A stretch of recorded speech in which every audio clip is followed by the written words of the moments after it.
श्री शिवाय नमस्तुभ्यम। हर हर महादेव। ओम नमः शिवाय। स्वागत है आपका दोस्तों मेरे इस पार्ट 2 में। शाम के समय पशुपति व्रत में क्या क्या सामग्री लगेगी। 6 दिए लेके जाना है आपको और मीठा प्रसाद जो भी आप बना सके, खीर, शीरा या फिर कुछ भी। मैंने तो थोड़ा सा आटा लिया था और उसमें अंदर दूध, शक्कर और मिलाकर प्रसाद बनाया था।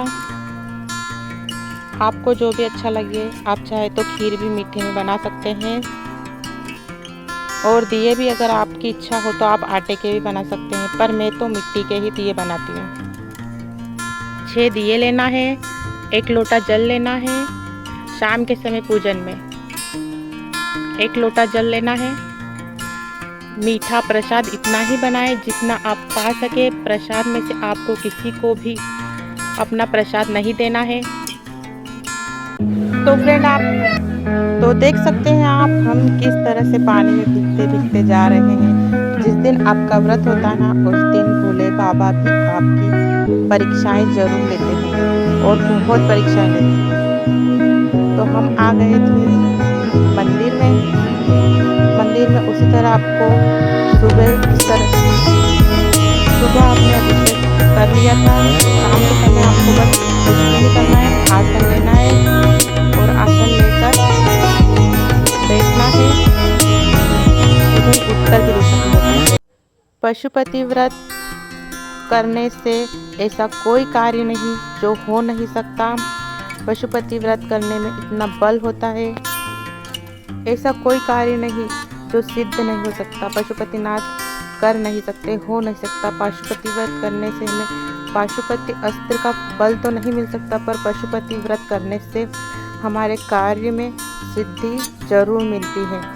और देख सकते हैं फ्रेंड, आप जिस तरह से हमने सुबह पूजन किया था, उसी तरह से पहले गणेश जी को, फिर कार्तिक जी को और अशोक सुंदरी से लेकर फिर शिवलिंग को जल चढ़ाना है। ऐसा नहीं कि आप जाते से ही शिवलिंग पर पूरा लोटा धीरे धीरे जल चढ़ा दें, ऐसा नहीं करना है।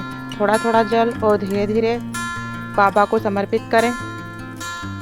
जल चढ़ाते समय आपको अपने मन की बात, जिस कामना से आपने पशुपति व्रत उठाया है, वह कामना धीरे धीरे आप कहें और इस तरह से 6 दिए अपने नीचे ज़मीन पर रखें।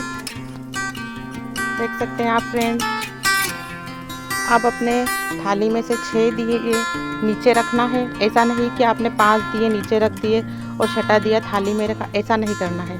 आपको दिख रहा होगा 6 दियों को नीचे ज़मीन पर रखना है और भाव से पूजन करना है।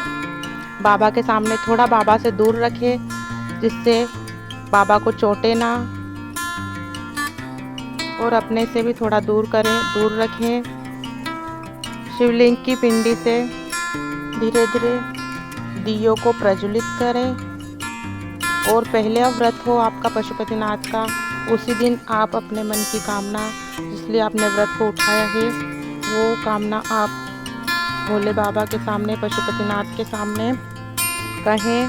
और प्रसाद के 3 हिस्से इस तरह से रखें। आप चाहे तो कुछ कटोरी वगैरह भी आप अपने घर से ले जा सकते हैं और 3 हिस्से इस तरह से कर सकते हैं। मंदिर में ही आपको 3 हिस्सा करना है प्रसाद का। ऐसा नहीं कि आप घर से प्रसाद के 3 हिस्से करके लेके जाएं। जिस तरह से आपने देखा है वीडियो में, उसी तरह से आपको प्रसाद लेकर जाना है। यदि आपने पति पत्नी ने साथ में व्रत किया है तो आप दोनों अलग अलग प्रसाद बनाएं।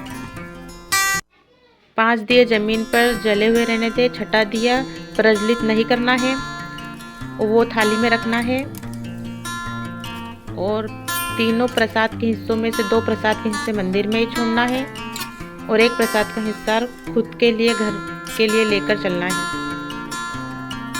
दरवाजे के सामने राइट साइड आपको दिया प्रज्वलित करना है। और पहले पशुपति व्रत के दिन दिए प्रज्वलित कर आपको जो भी कामना करना है वो कर लें, जिस भी कामना के लिए आपने व्रत रखा है, पशुपतिनाथ के व्रत को उठाया है। और प्रसाद का जो हिस्सा लेके आए हैं वो आपको खुद को ही खाना है। किसी को भी, बच्चे को, किसी को भी नहीं देना है। श्री शिवाय नमस्तुभ्यम। मेरी वीडियो को फुल वॉच करें। मिलते हैं